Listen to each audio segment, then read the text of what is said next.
Welcome to our TV network, your ultimate destination for all things exciting and essential. From mouth-watering food to the latest in fashion, health, education, music, movies, and news, plus thrilling sports and breathtaking travel. Our TV network brings it all to you. Tune in today and experience the best of every world, all in one place, RTV.network. The voice of Florida. Your voice is our choice with Dr. Karen Green.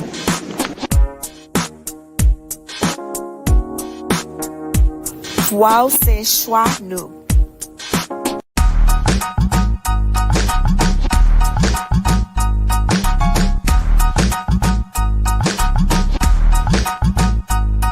Tu voz es nuestra elección.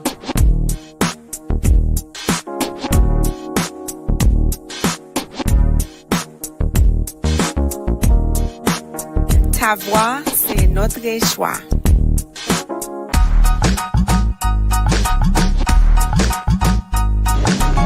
The voice of Florida.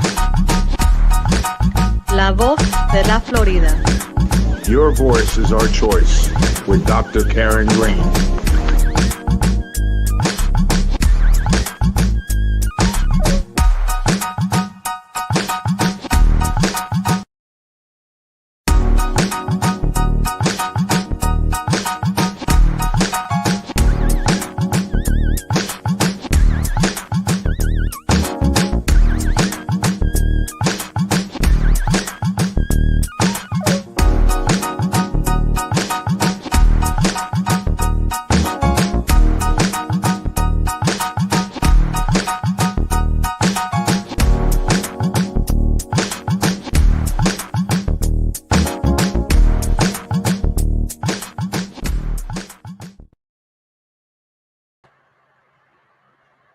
Good morning and welcome to another week of The Voice of Florida. We welcome our viewers from here in the United States and across the globe. This week we have a very special program, one that is of real interest not only for those residents here in the state of Florida, but from a national level. And the concern that so many of our loved ones and just the society has been impacted by the effects of what we know to be mass incarceration. Now, today we're going to be talking to a special guest, one who is going to be sharing her own story, basically her role in having overcome what she knows to be misinformation and misguided legal advice and or opinions. So today we're going to be talking about a very important topic, which is Read Before You Plea, an initiative that the founder of this brilliant survival recovery story is going to express to us today. Guest Hilda Hall, welcome, the founder of Read Before You Plea. Welcome, my sister. How are you? I'm wonderful. Thank you so much, Dr. Green, for having me on this morning. Today is a momentous time for me because tomorrow I am actually looking at 10 years of being home, 10 years after. And I just thought it was so important that I launch and make everyone aware of this initiative on this day. So thank you for inviting me. Hilda, I couldn't have been more honored to be a part of this part of your journey. 10 years, we have had this discussion before, and I know that I wouldn't be in a position to share this story without your input. First, let's just introduce yourself to our viewing audience, and I will just start by what I know about you. Hilda Hall has been a collaborator in so many initiatives here in the state of Florida and nationally. She served in an administrative role leading on a committee even at NASA. She's built incubator programs. She has a master's degree. She's an educator, having helped in so many advisory roles, economics. She's been leading in nonprofit organizations, foundational, building business incubators, really just a real source of wealth, of civic engagement, community building, and minority advancement. Hilda, today I need for you to start where you believe your story with what you're featuring today should start 10 years ago. Who is Hilda Hall? Wow, 10 years ago, Hilda Hall was the executive director of a nationally recognized business incubator program funded by NASA. At that time, I had already assisted over 5,000 businesses with technology development, multi-million-dollar contracts with the Department of Defense. My clients had clients that were known and had taken their products internationally in the medical device, arena, also working with the Defense Department, so many different things. And I worked with so many regular individuals who were interested in starting a small business and assisted all of them. So it's doing extremely well in the community. And what happened was that through, I guess it was some political things that I was unaware of. I'm just working. I did not understand this whole political process. When someone asks you to do something and you say no, I thought it was my right to say no. I didn't know that I would then become a target. And that's exactly what happened. And to speed things up a little bit, what ended up happening is after, to go back, I had received quite a bit, many accolades. I had just been nominated through the previous Secretary of Labor's department, Hilda Solis, and I had been nominated for the Cesar Chavez Award under President Obama. So I'd gone to Washington as one of 200 nominees. And so many major things were going on, helping businesses, nothing bad. And the next thing I knew, I was involved in a situation where I was incarcerated. And I was told that I had operated in my nonprofit without a 501c3 status. At the time, over 4,700 businesses in Miami-Dade County, such as the Miami-Dade Law Association, commissioners in the city. What had happened, so many people were on that list, but Hilda was the one that was picked out. And just to speed it up as to what it really was, President Obama went through and he did a grand sweep of all of the nonprofits that were dormant and hadn't been doing anything for a number of years. And they started focusing on, after 3 years, you didn't do your taxes or send in something, they were just closing these agencies. My taxes were done. I was actually in the middle of an extension, but for whatever reason, mine showed up. We went back, retroactively reinstated it. But because I guess it was just the opportunity to say, hey, she didn't do the things that we asked. I had the mayor ask me to do something. I didn't do it. And I didn't think it was going to affect me in such a manner. And it began this whole process. Whereas I was incarcerated, I was told that I was going to jail because I operated a nonprofit without 501c3 status, but the IRS said I had it. So it's like, where did you get this information from? And I was taken to jail and I served almost 100 days, I believe. And during that time, from the beginning, they kept saying that they didn't have any paperwork. They didn't have anything because it wasn't true. But I would not, I guess, bow down. Initially, they offered me the opportunity to go home, to just take a plea and go home. And I'm like, take a plea? I didn't do anything. I've never been in trouble in my life. I've always helped people. So I didn't understand the process. The words that they were saying, the things that they were saying, there was no place for me to get any other information. I'm a learned person, so I can read. So there was no newspapers, there was no one to talk to. So I'm just sitting there. You speak to your family, no one can advise you. So I was in a position where I was totally lost.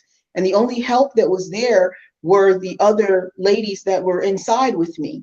And, they will tell you whatever they knew based on their own experiences. But I was in a situation where I had never been in before. And so, that was I thank you for just giving us the foundation of that. As a consequence, did you ultimately take a plea, or what was the outcome? No, I did not. I was offered pleas, and each time, like the first one was close your business for 5 years. And I'm looking like, why? Close your business for 5 years and take a 5-year probation. I said, no. Then I got another one. Then I got another one. So that's why I was there for so long, because everything that was offered to me, I kept saying no. On December 10th, the public defender that I had, because at this time I'm losing everything. I'm losing cars. My two children are just, and just everything is just my family. We don't know what's going on. And I see the toll that it's taking on them because I'm still standing. And I realized, you know, on December 10th, they called me. I didn't even have a day, a schedule to go back to court. My son was fighting because so many different things that was done. I was given a $350,000 Nebbia, what they give to drug dealers. They had me under organized crime, 10 counts of identity theft, grant theft. And I'm like, for what? They said I took over $1 million in grant money. I never even had $1 million in grant money the entire time I had been open, those type of things. So I'm saying, no, no, no. So on December 10th, I woke up and I was told, get dressed, you're going to court. And when I get into court, they're saying, you're going home. And I'm like, you know, but, you know, I had to fill out some forms, and the public defender at the time, she said, your case is too political, and go home and write a book. And she said, you can just expunge your record. And I'm still sitting in awe. And that was it. And I went home. But what happened is at the end, because I did not know, did not understand the things that they said that were not supposed to be on there, like organized crime. I'm like, I'm a member of the mafia. Who, me? You know, all these different things. They put it back on there, which they said they had taken off, you know, that it wasn't supposed to be there, and they had taken it off. And that is an offense that you can never expunge. So wow. I never got a chance to expunge anything. I went through this, and I still carry this today. So Hilda, I mean, that is such a frightening story. You know, I looked through the entire process and quite familiar with some of the numbers statistically in the country, that there is approximately 6.7% of women who are actually served, who've been incarcerated for some of these crimes. And it's the federal offenses. Most of these crimes, as you mentioned, would be more so for drug-related crimes and or some strange white-collar crimes. But I've never heard a story, an incident where you went for 100 days with this level of what seemed to be major crimes, but then you were released but simply signing a document, basically without reading it to an extent. I mean, I know you're an educated woman with a master's degree, exceeding your, you know, a brilliant woman. And here you are, you see this as truly a political, you were attacked in a sense, that this entire blame was shifted, because if you hadn't received these funds that you were accused of misplacing or using, and there were entities that were receiving your services. So you were at that time, based on what I read in the reports I saw, is that you were performing services for a lot of the elected officials. I see where the Miami Herald did a story on you. I mean, there were some stories. I see where, from my research and from my producer's research, that there was the city of Homestead was part of this entire process. Hilda, to me, if your defender is telling you at release, go write a book, where are we in this book? And who is the responsibility after nearly 10 years of, based on what you're showing, that this was really a false accusation, you were wrongfully incarcerated, and that you do have some recourse? Well, I am in the process of, you know, putting these things together. But first of all, the emotional, this thing has taken so much out of me, but I thank God, because I still have performed, I still have done well in the midst of all of this. You know, it's one thing to be an entrepreneur, but when you have that, you have the knowledge that God has given you, no one can take it from you. So you will still persevere in the midst of all of this. So it's just my name, my reputation that was destroyed. But those that know me and know the truth, they know exactly who I am and that none of this was correct. In regards to the political sources and areas that you talked about and everything that's there, yes, no one has ever come to Hilda not one day and say, hey, what happened? Is any of this true? There's been so many things that I have seen with my own eyes. I think there's, with the Miami Herald situation, there's been things that I saw that people were given opportunities because of my story, and they're in higher positions now because of that. I do not understand why I was chosen as the target. When I look, and I can tell you, the documentation will show you numerous nonprofits headed by commissioners, headed by the law, the Bar Association, PTAs. All of these agencies were in the same category as me, where their nonprofit status had been, dissolved, and they had to reinstate. Mine was retroactively reinstated back to the day. So at the time when all of this happened, they knew. When they came up with this, I sent them the information showing that my nonprofit status is fine, but still. But where I am today, that's how this initiative got started. Because I said, and I realized that, I can't be the only one. I am intelligent. It's not that I signed documents that I didn't, I looked at documents and signed. In the midst of that process, you're in a place. I'll tell you, if you remember Charlie Brown, how his teacher would talk to him, and it sounded like wah, wah, wah, that's how it felt. I'm standing there, the judge is talking to me. They're telling me that this is happening, and I'm going home and I'm looking like, what is he talking about? I don't understand the definition of any of these words. And I believe that I should understand this. I don't know what nolo contendere means. I don't know what all these other terms mean. I don't know, why was I charged with this? And there was no one. All I had was the understanding from the public defender. And if you understand that process, today I could have you as my public defender. We've already discussed my entire case, which way we're going. And then when I come to court, there's somebody else.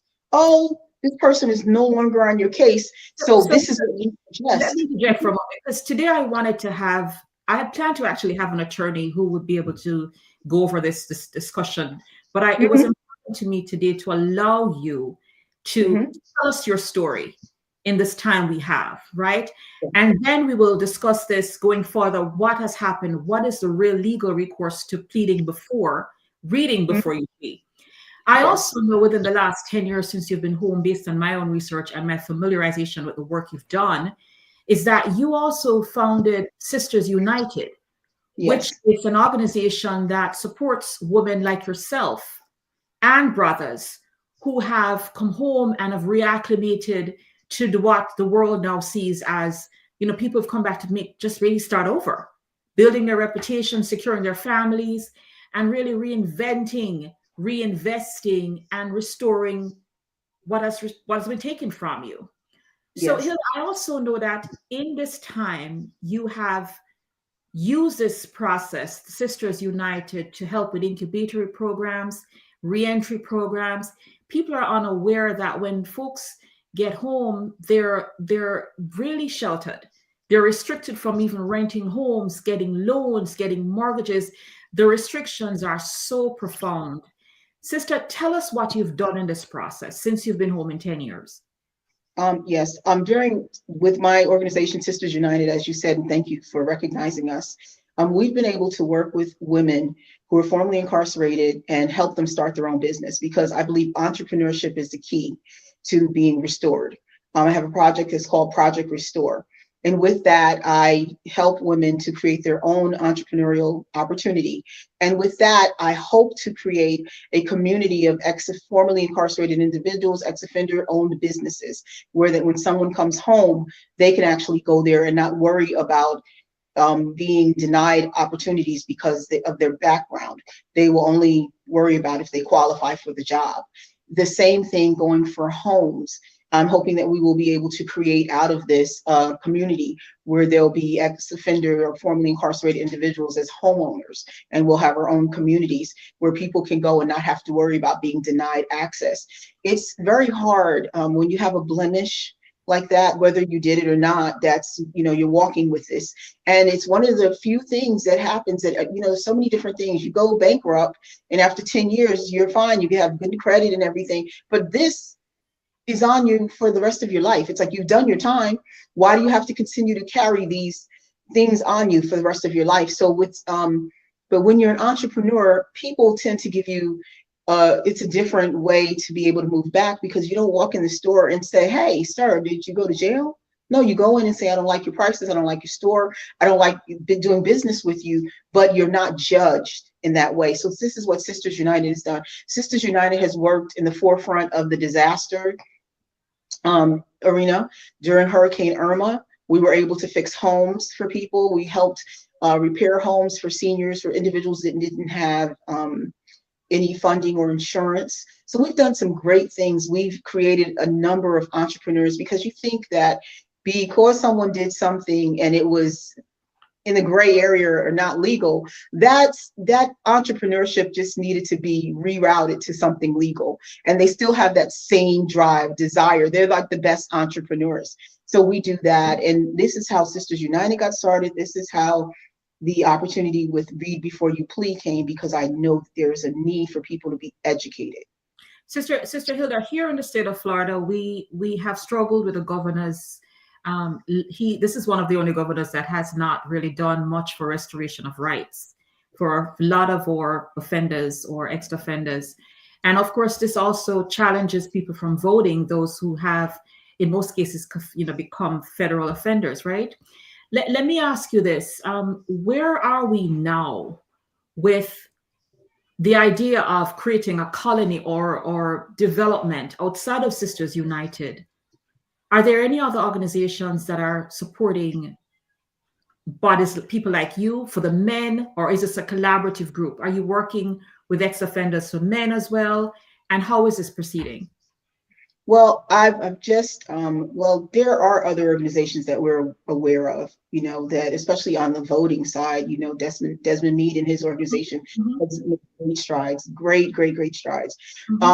The activists, individuals who are getting out there and helping and focus on entrepreneurship, especially, it's more, everything you see is usually more for men. There are a few organizations that deal with women, but I'm working directly with Circle of Brotherhood.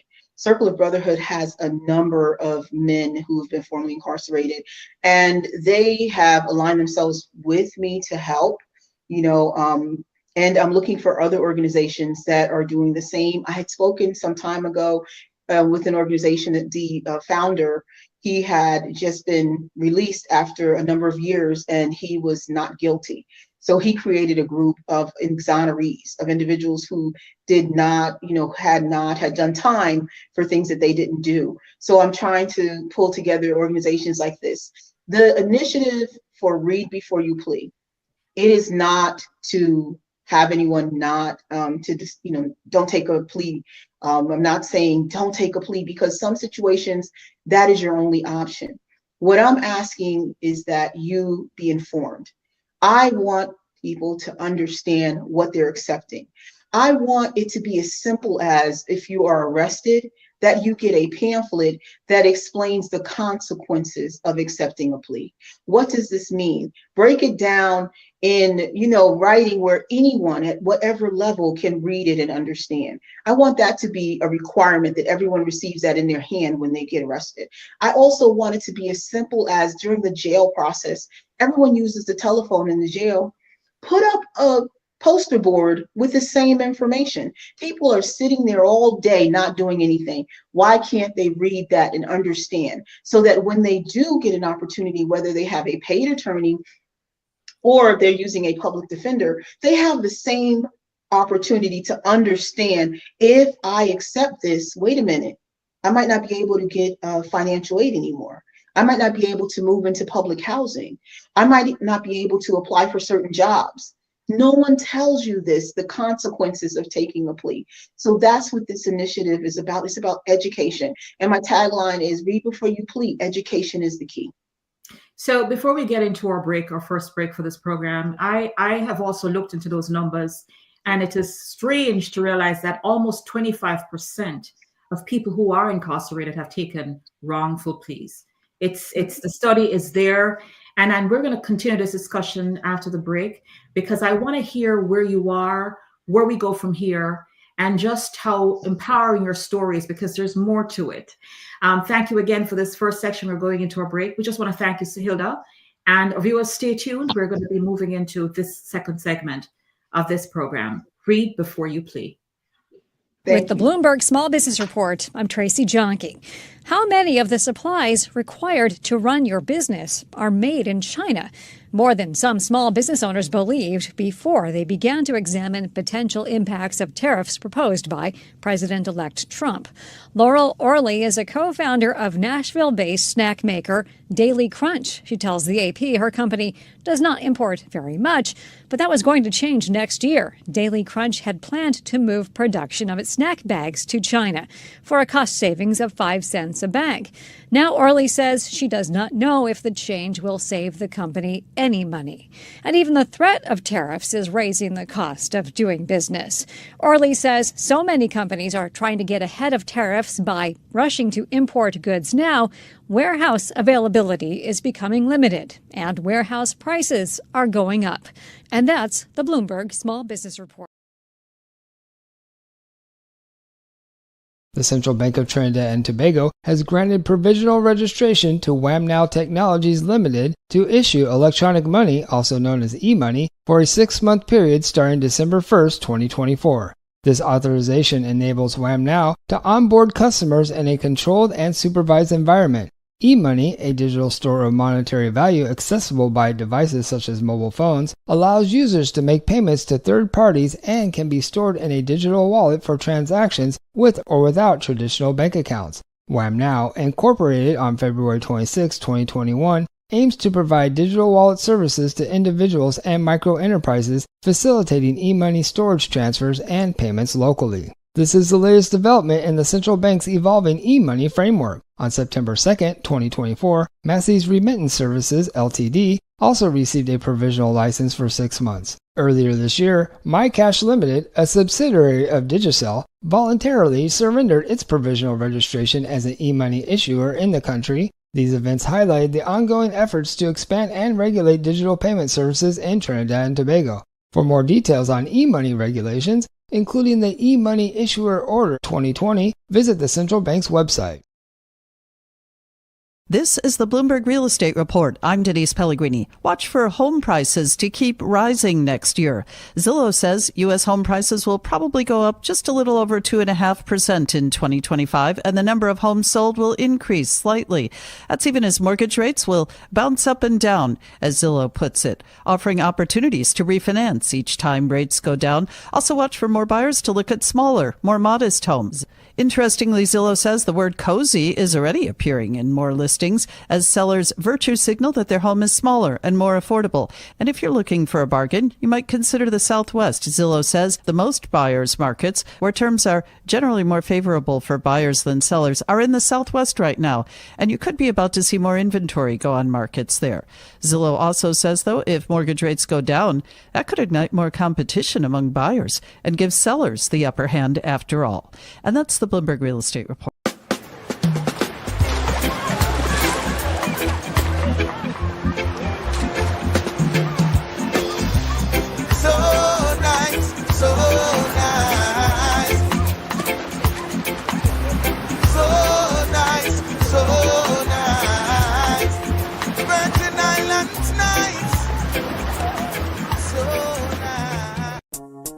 The voice of Florida. Your voice is our choice with Dr. Karen Green.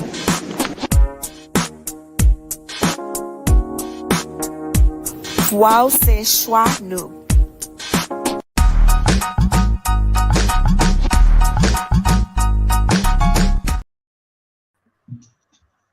Welcome back to the second segment of The Voice of Florida. Today here in Florida, we're hosting one of our program features one of our returning guests, Hilda Hall, who has in fact a story to tell us today. And as you can realize, we're doing this together alone today because we wanted to give her this time on this historical day.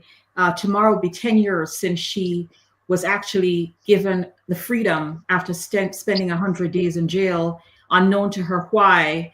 What she saw could have been politically motivated, just being signaled out as a Black woman, or whatever the reason was. But she was in fact removed from a very prosperous, successful way of life, treating, dealing, and basically helping others to see their own wealth through nonprofit leadership. Hilda, I was just reading through again one of the quotations of your bio. And one of the things that caught my attention was your motivational inspiration, your mantra. It says, "We may carry the bruises and blemishes that bend us, but we're not broken." And I just thought that was so impactful. Hilda, tell me, one of the challenges I've seen and come to know, having been in the service of humanitarian work myself, is that women tend to have it more difficult reintegrating into society. What do you see as the most impactful service you could provide in an educational place to women like those who suffer this kind of challenge? One of the things that I see that we need to come to is make sure that these women are empowered and that they have a support system. Because initially, the woman, when she comes home, 85% of women that are incarcerated do not go back and reoffend. They come home, but most of the jobs that they are applying for are, have been the industries that they're.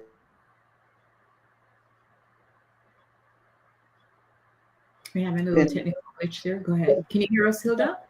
Yes, I can. If you've been a nurse or you've been something, at that level that required a security clearance, a daycare director, something of that nature, now you can't get a job.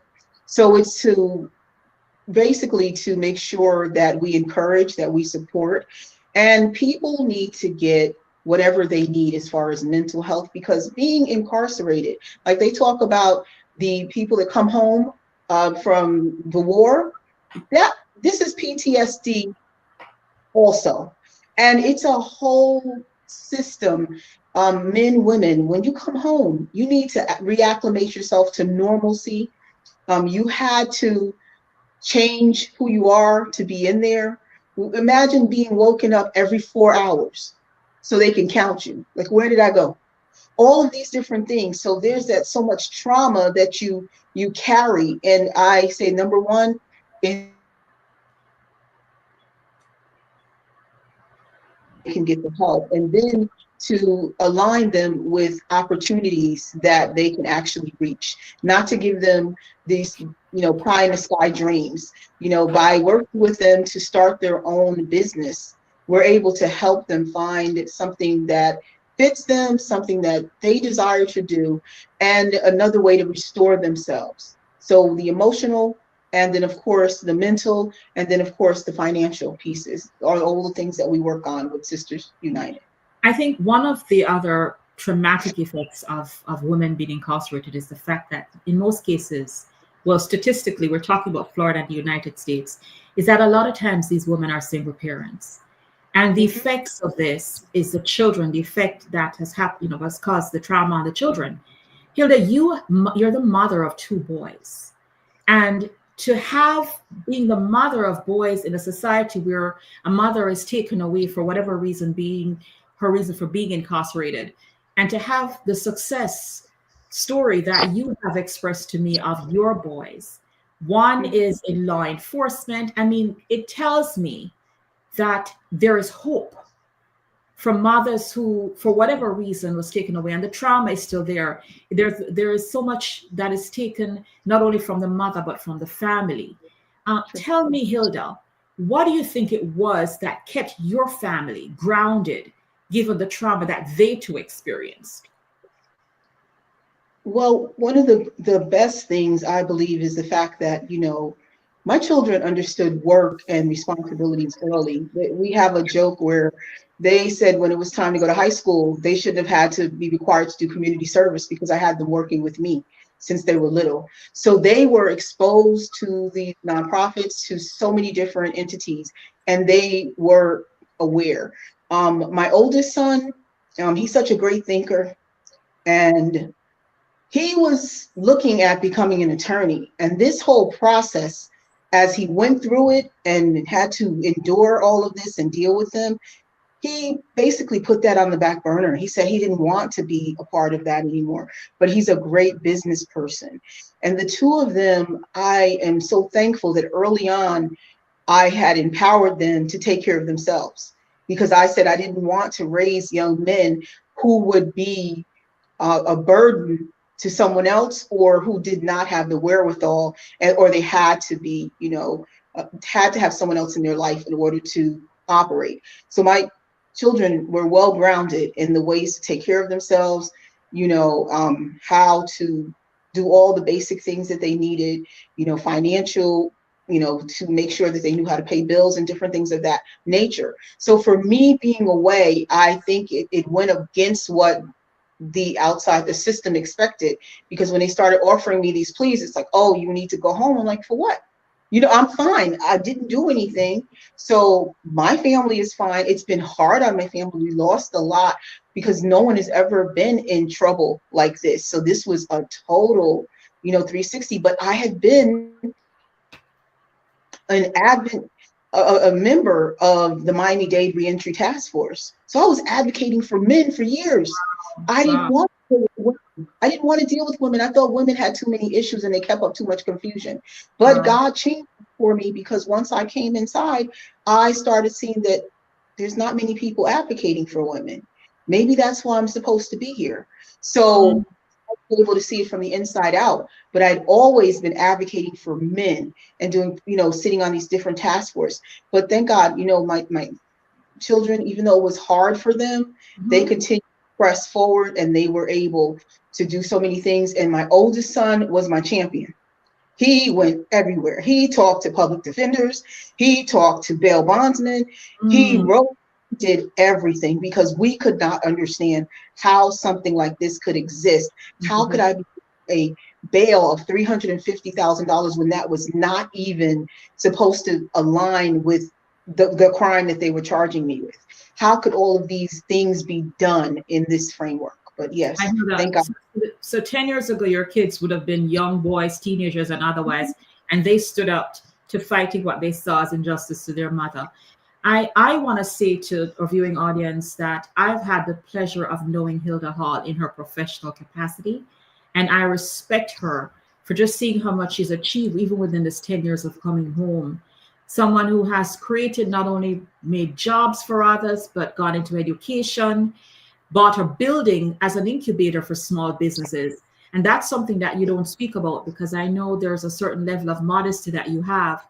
But today it's your day to counter the attack that you experienced, you see from social injustice. Is basically where you see this. 10 years ago tomorrow, you are out here having spent 100 days inside to see what the penal system looks like. And in your opinion, you were forced, like so many others with wrongful convictions, that were asked to sign plea deals.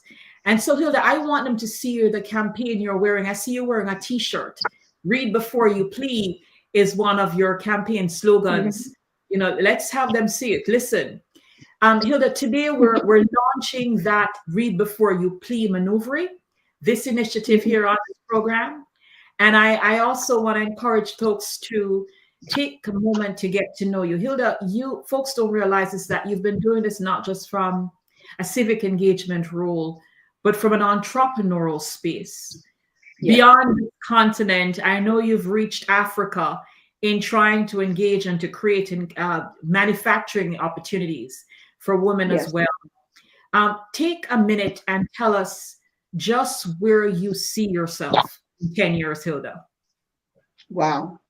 Well, I am excited about the opportunities that have come to me and the way that I've been able to maneuver. My ultimate goal is to make sure that everyone that desires to have a business, that they have the basic information that they need. I didn't choose it, but nonprofits have ended up being my niche. So I've assisted numerous nonprofits. In 2012 was the last time I counted how many businesses I've assisted, and that was over 5,000. Wow. So I continue to work with small businesses, especially, as I said, nonprofits. For myself, I was able to acquire commercial property, and you don't see many women that own their own commercial property. I did not have any government funding. I went out there on my own and I acquired this property, and I've done extremely well with it. And I'm so thankful, and I'm looking to tap into some others. The things that I'm working on right now is when I went over to Africa, I saw the entrepreneurial spirit there. No matter who you are, you have a business. It may be multiple businesses doing the same thing side by side, but everybody is working and start having a business. And I started to procure items and for myself, for my friends. And I met with the owners and I really liked what they were doing. So I decided that, you know what, I'm going to bring these items over and I'm going to start my own clothing line so that I can showcase these items that these business owners are, making, and also to help them build up themselves and to share it with my friends and family and others. So at this time, I have launched B Hall Clothiers, and I have African items for men and for women. I have handmade sandals that are beautiful. I'm very biased, but I've been taking them around and letting everybody look at them, and I'm getting the same kind of, everybody's excited about them. They're really nice, handmade. I have the clothing, I have t-shirts, and what I'm looking at is right now, I am assisting 4 business owners. One gentleman, when I bought the shoes, I bought 4 pair from him. And then when I saw the quality, I bought 3 more.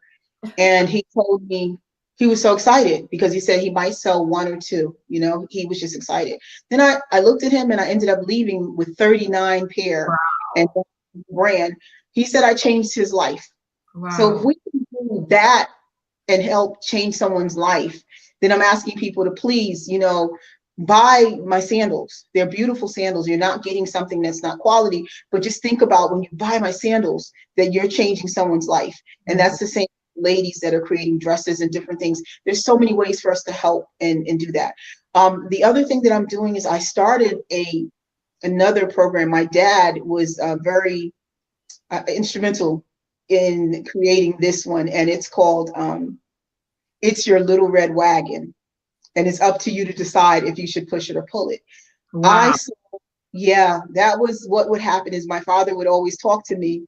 And when I talked to him and asked him for advice, that was what he would tell me instead of giving me advice. And I would get so upset. Why would you tell me this? I need an answer. But I realized that he was trying to teach me how to think for myself. And nowadays I see that so many people do not think for themselves. They go on social media, they do so many different things, and they listen to others, and they do not sit down and just think for themselves. So I'm finishing up a book that goes along with the t-shirt, because it's like when you finish the book, you got your t-shirt and you can walk around and say, I survived this. And I was able to think for myself, and it just gives you so many different ideas. And to be able to empower you to really work through your own problems. And that's one of the things that I'm doing. And I can continue to consult and work with small businesses and, write grants, but I'm really selective in all of those things. But I'm just traveling and I'm living life. And in 10 years, I just want to be able to have traveled more, have given back more, to see multiple women-owned businesses created. Men, I love you. I think you can do great things, but there's so many places that really focus on the men, and the women are not getting what they need. So I just want to see everyone be successful. Hilda, I know as a fact that I've seen the quality, I've seen your work, I've seen not only experienced your leadership, but your devotion to just helping folks on a firsthand observance. Unlike other programs, viewers, today is a very unique day for us. I'm celebrating our sister Hilda Hall's freedom, her 10-year anniversary of really having experienced what is known to her as wrongful incarceration, and having experienced 100 days on the inside, which she's used that time to share the experience, to empower those who've been on the inside, and to really just bring an awareness to the fact that there's so many people who pleaded wrongfully, were incarcerated, and then their whole life has changed. And here, that one of the reasons for that too is because people just cannot afford legal defense. It's easier to negotiate, pleas and or judgments, because it's easier to negotiate an outcome of a case. People don't know that most cases are decided by negotiations and or pleas, right? So where we are today, Hilda, I wanted the folks in the state of Florida to realize and to come to an awareness that life doesn't end after rehabilitation. And we just need to figure a way out how folks can actually come back. Come home is a term used for folks who've gone away, to come home. What is home? The environment that could provide housing, opportunities, parenting, supporting, an environment that would be conducive to anybody else's turnaround lifestyle. Hilda, I know you're at it. I know you're working towards fulfilling a whole lot of dreams. And every day you told me, every day you wake up, you help at least 2 people. Yes. And that has been your mantra since you've been home. And prior to going in, you were doing this nonetheless. I've also been exposed to your brand, that folks will see this next time you come back on the show. We would like to invite you to show us the B Hall designs. Show us what you have so that we can present to our viewing audience where they can get it. Is there a website now that they could actually see your product? Not yet. It's in process. Okay. We're working on it. Working on it. So I know you're mentioning that your autobiography is coming up. Your Red Book is on the way out. Red Wagon is coming up. Little Red Wagon, I think it is. But we're going to have an opportunity beyond today. I just needed folks to get to know who Hilda Hall is, her real story. Folks, viewers, you know when you get on this show where your voice is our choice. On this program, The Voice of Florida, we exercise our First Amendment. Regardless of your familiarity or association, when you come here, your voice is our choice, right? So this afternoon, before you wrap up, Hilda, go ahead and tell us what it is you believe your life's mission is. What is it you want to tell the viewers who, like yourself, have experienced incarceration, and give us some hope? One of the things, my life mission, I believe, is to help, but to empower, to give a hand up, not a handout, to help people to realize the power that's inside of them and the things that they actually can do, and to understand that no does not mean no. It means maybe not now, just to figure a way out of it. That's one of the things I think is so important for people, not to allow themselves to be stopped just because you went this way and it didn't work. Then figure another way, because we all are supposed to be successful. We are blessed. We are here for a reason, and there's no reason why we cannot live the life that we desire. As in the Bible, Psalm 37:4 is, let God give you the desires of your heart. You deserve this, and you can get it. The things that I think are important for individuals to do is to continue to seek out the things that make them happy. Because so many times this life, we actually do the things that others design for us to do.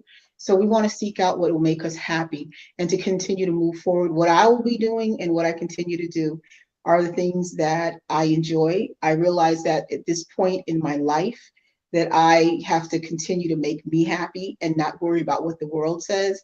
But in the course of my day, while doing that, why can't I help someone?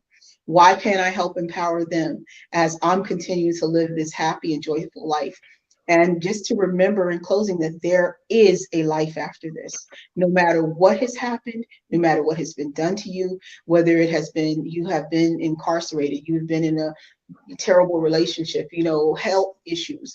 As long as you give it to God and you continue to use that and speak to him, you will see changes, and they will be positive changes. And you realize that so many days, when we think that God is not there, you remember the days, I know we all can sit back and say and realize that when you've had that last dollar before the day is over, he's found a way. So continue to remember that he will always help you find a way out. And there is a day, there is a life after this. There is no reason to live in what you have gone through, that you must be an example to those, your family members and those around you, to let them know, yes, I have been held down, but maybe it was just for a reason and a season so that I can sit back and I can readjust and come out fighting bigger and better. Wow. Hilda Hall, our guest today on this Voice of Florida. Hilda, can you share with us the website for Sisters United? If there's anyone who would like to visit, please tell them. Yes, Sisters United, our website is We Are sistersunited.com. We are sistersunited.com. And I have a site for Read Before You Plead also. Okay, you can share that with us as well, the audience. Read Before You Plead. The site is read, R-E-A-D, B4B with the number 4, youplead.com. Read B4, youplead.com. And one of the things I also want to say in closing, some of the stats that you gave, 95% of cases do not go to trial. They are pleaded out. And you have to look and see that. How and why. 95% of the cases, people are scared. So now this initiative, we will give you the tools. Join me. Let's make this where it's mandatory for every jail, every prison to have this information so that people do not have to accept a plea because they're scared. You accept it because this is the best opportunity for you, but not because of fear. Hilda, that is an empowering closing. So folks, here on our program today, The Voice of Florida, as you know, usually we're talking politics, we're talking social, economic, environmental, and the topics would typically have a few of us as a roundtable. Today, as I mentioned, it is a tribute to our Florida sister who was really a Jersey girl who came to Florida and really created a wealth for so many people, helping them to build themselves and to bring themselves. A Jersey girl from the Jersey shores came to Florida. I want to take this opportunity to remind our viewers that there is hope. You could hear from our sister, it wasn't just her resilience, it was also her faith that kept her grounded, and the hope of knowing that there is survival after what you see as, in some cases, betrayal and or just a way of just recouping whatever you have had to overcome. Again, I want to take this opportunity to welcome our viewers. I also want to impress upon us that if you know of anyone today who is in the penal system, who is there, who is still going to trial, who is still having to find the right sources, do some research. See if there's any way you can find, if anyone can tap into her website she just mentioned, if there's any kind of information you need to have. But read before you plead is today's message. Again, thank you for tuning in to The Voice of Florida. We look forward to having more discussions, more good talks.